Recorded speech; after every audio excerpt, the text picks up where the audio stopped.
নির্বাচন কমিশনে আস্তে আস্তে আমাদের জুতার তলা ক্ষয় হয়ে যাচ্ছে।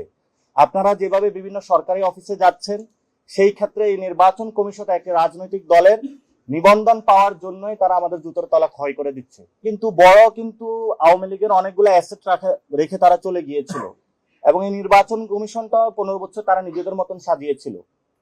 তো এই যে তারা এই গনিমতের মালগুলা রেখে গিয়েছিল, সেই গনিমতের মাল উপদেষ্টা, বিএনপি, জামাত সবাই গনিমতের মালগুলো ভাগ করে নিয়েছে।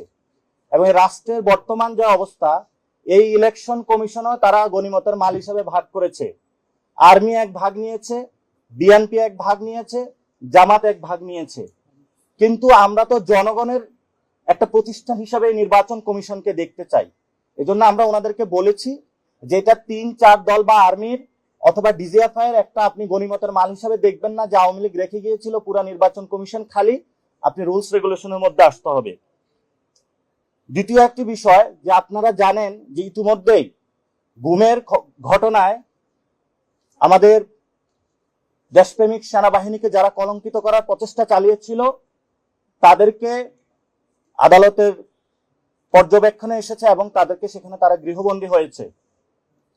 কিন্তু গত 15 বছরে সেই সকল ব্যক্তির মধ্যে যেমন জিয়াউল আহসান, আপনাদের নাম জানেন, উনিও এই নির্বাচন কারচুপি থেকে শুরু করে এই প্রতিষ্ঠানটা ধ্বংসের মধ্যে অন্যতম কারিগর ছিল। সেখানে তারও বিচারের কথা রয়েছে।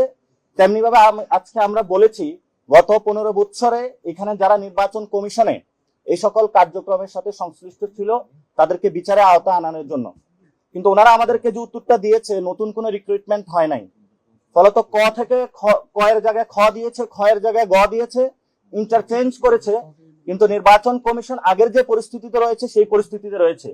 এই বিষয়গুলো আমরা উল্লেখ করেছি, তাদের নজরে এনেছি।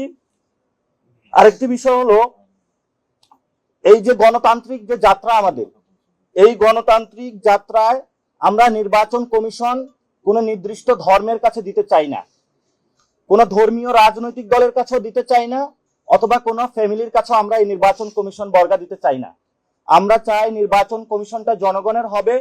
এই জন্য আমরা জুতোর তলা ক্ষয় করে হলো বারবার এই নির্বাচন কমিশনের কাছে আসি।